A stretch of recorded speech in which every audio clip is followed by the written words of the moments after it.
অন্যান্য বিশ্ববিদ্যালয়ে শিক্ষক নিয়োগের ক্ষেত্রে তাদের বিশ্ববিদ্যালয়ের শিক্ষার্থীদেরকে সর্বোচ্চ প্রায়োরিটি দিয়ে থাকে তারা। কিন্তু আমরা বিগত ২০ বছরে জগন্নাথ বিশ্ববিদ্যালয়ে তার সিটে ফোটাও আসলে দেখতে পাইনি।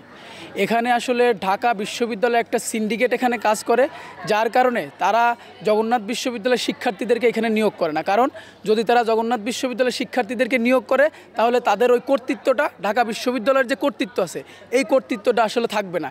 এজন্য জগন্নাথ বিশ্ববিদ্যালয়ে তারা একটা সিন্ডিকেট তৈরি করে রেখেছে।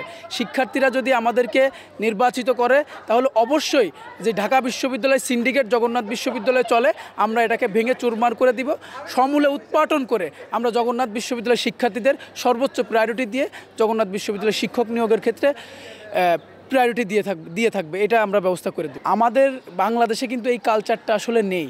আমরা দেখি অক্সফোর্ড, কেমব্রিজের মতো বিশ্ববিদ্যালয়গুলো অ্যালামনাইয়ের টাকায় চলে, কিন্তু আমাদের জগন্নাথ বিশ্ববিদ্যালয়ে আজকে ২০ বছর হয়ে গেল কিন্তু এখন পর্যন্ত কোনো অ্যালামনাই নাই, যেটা আমাদের জন্য খুবই দুঃখজনক। তো আমরা যদি নির্বাচিত হই, শিক্ষার্থীদের হেল্প করার জন্য আমরা একটা স্ট্রং অ্যালামনাই গঠন করব, যেইখানে শিক্ষার্থীরা তাদের সমস্যার কথা জানাতে পারবে, বিশ্ববিদ্যালয়ের সমস্যাগুলো আমরা তাদের কাছে তুলে ধরতে পারবো, যেইখানে সমাধানগুলো আসলে তাদের মাধ্যমে করা সম্ভব হবে। এর বাহিরে হচ্ছে আমাদের জগন্নাথ বিশ্ববিদ্যালয়ের শিক্ষার্থীদের আসলে টিউশন করে চলতে হয়। তো আমাদের কিন্তু বিশ্ববিদ্যালয়ের টিচার অ্যাসিস্ট্যান্ট নিয়োগের কিন্তু একটা সুযোগ আছে। তো সেইখানে আমরা প্রত্যেকটা ডিপার্টমেন্টে বলবো যেন শিক্ষার্থীদের মধ্য থেকে টিচার অ্যাসিস্ট্যান্ট নিয়োগ করা হয়। পাশাপাশি রিসার্চ অ্যাসিস্ট্যান্টও কিন্তু শিক্ষার্থীদের মধ্য থেকে নিয়োগ করা যেতে পারে।